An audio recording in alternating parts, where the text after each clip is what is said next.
Moja kati ya skendo ambayo inazidi kutrend kinoma noma this time around katika mitandao ya kijamii ni ile issue ambayo inamhusisha mtu mzima Nandy pamoja na mtu mzima Billnass kuweza kuvunjika kwa mahusiano yao this time around. Kunavyo vitu vingi ambavyo vinazidi kutrend kinoma noma katika mitandao ya kijamii. If you got a comment, please don't forget to put your comment in the comment section to commentisha like nobody's business.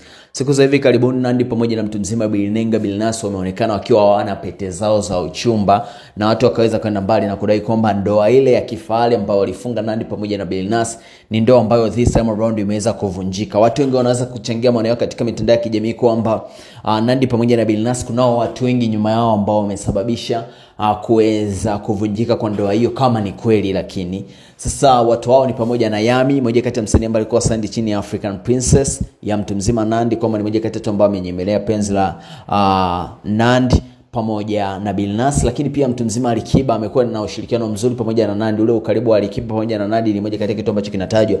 Lakini mtu mwingine ni Idris Sultan, moja kati ya watani wakubwa hapa pamoja na Billnass. Utani huo unadaiwa kwamba unaweza kuwa umechangia. Najua sijui ni kipi kati haya yote ambayo yanatajwa. Usisahau kuniwekea maoni yako mtazamaji wangu kwa kudai kwamba ni kitu gani ambacho unahisi kwamba kimechangia katika kufanya ndoa hii iweze kuvunjika. Ganono must to say na sign out, boom shakalaka.